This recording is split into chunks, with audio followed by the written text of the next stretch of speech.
Le digital favorise de nouvelles formes de création de valeur dans le domaine du conseil en management, selon l'étude de Precepta. Et autant le dire tout de suite, le métier de consultant est même menacé d'uberisation. En effet, des plateformes de mise en relation consultant-client émergent actuellement dans cette industrie. La plupart sont anglo-saxonnes, à l'image de Business Talent Group, Eden McCallum et Hurlinerd. En France, citons notamment Experdeus. Outre ce risque d'uberisation, la vague du numérique contribue aussi au développement de modèles que j'appellerais alternatifs. Pensez aux acteurs IT, comme Accenture ou Capgemini, qui profitent de l'importance prise par les technologies numériques dans les organisations pour se développer sur d'autres lignes de service à plus forte valeur ajoutée, comme la stratégie. Mais d'autres modèles sont beaucoup plus redoutables pour les acteurs historiques. Je pense par exemple à celui de Faber-Novel ou de celui de The Family. À la fois société de conseil, incubateur ou société d'investissement, ces deux acteurs à la marge de l'industrie du conseil se nourrissent de la sphère numérique pour renforcer leur positionnement. Selon l'étude de Precepta, ces modèles hybrides apparaissent comme de véritables sources d'inspiration pour réinventer le business model historique des cabinets de conseil. Le digital s'imposera comme le relais de croissance du consulting à long terme, à condition que les cabinets fassent évoluer leur modèle. Je m'explique.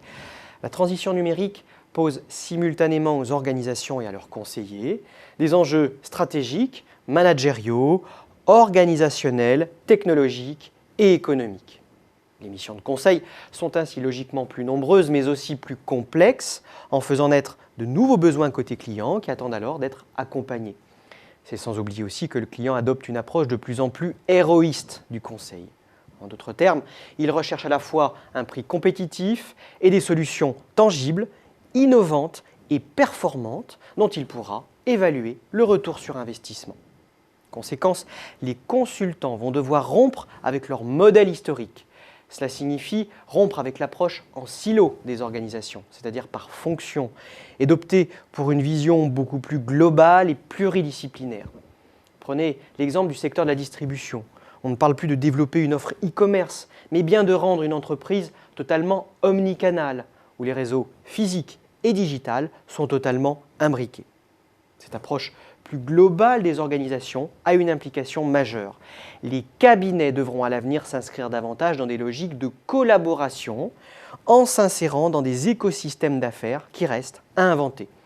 Quelques initiatives vont dans ce sens. Citons par exemple les Fab Labs appliqués au conseil, comme le Creativity Lab de Deloitte à Neuilly ou Egdis Open Lab du cabinet Egdis.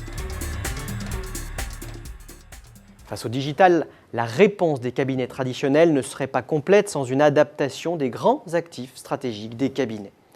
Je pense à la marque et à la gestion des ressources humaines. Le e-learning, les médias sociaux, les outils liés au community management, les plateformes de mise en relation, les applications mobiles, la vidéo, sont autant d'outils qui réinventent la gestion des ressources humaines, fertilisent le réseau relationnel des cabinets et apportent aux marques une résonance exceptionnelle. Restons sur la marque. La transition numérique donne l'occasion unique à de nouveaux entrants de construire rapidement une marque et de la nourrir pour la porter à la connaissance du public visé, le tout à un coût finalement plus faible que dans le passé. Par comparaison, pensez à ce qu'ont dépensé en communication et marketing au cours de leur histoire des acteurs comme The BCG, McKinsey ou Bain.